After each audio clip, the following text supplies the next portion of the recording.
boo di fàttaliku Tyson mbër dañ ko seexaloon ku fàttaliku jamono Tyson mbër dañ ko seexaloon Tyson mbër dañ ko seexal muy ngem bu ñu seexal ko ñu def ko wali yu nag Tyson dañ doon barkeelu ci moom Tyson da daan bëre gaa yi ñëw xool mu leen di ñaanal da daan ngemb gaa yi di ko ñaanal mu ñëw mu ñaanal gaa yi jamono bi nga xam ne mu ngi ngemb ñaanu ko ngemb lañ doon taasu ci barkeem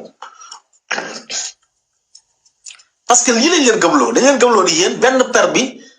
boo leen ko wirdee rek yéen mucc ngeen waaw Tyson Demba Dia Fatou Guewel ñoo ñëpp dañ leen seexaloon ñooñu ñëpp ay ñu bon rek la ñuy seexal parce que dañoo am ñoom lu ñu tuddee baatin boo xam ne yow soo ko defee mën nga def la neex ci ay bakkaar ndax boo ne ni ki yow benn peru salaatul faatiha boo ko wirdee rek yow sayee yow nee nga kooku defal lu la neex. Fatou Guewel mii dañ ko seexaloon waaw parce que ñoom seeni sëriñ ñoo leen gëm loolu yéen def leen la leen neex ci ay bakkaar am na benn affaire boo xam ne boo leen ko defee rek da ngeen di mucc. ñetteel bu mooy Alaaji Malik boobu nee na Alaaji Malik junior moo ne Alaaji Malik moo ne benn peru salaatul faatiha boo ko defee da lay muccal sawara ok salaatul faatiha bu fan la jógee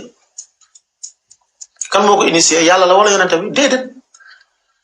salaatul faatiha mu ngi ñëwee ci sos bu ñu sosal yonente bi ci benn waay wax bu wax ni yonente bi sallallahu alayhi wasallam moo jóge bàmmeelam ba ca Madina coqi joggi ba ñëw fekk ma Maroc jox ma ko. di ñaan ngeen partager vidéo bi bu baax ngeen tapoter ko ñu leeral dëggu yàlla bi.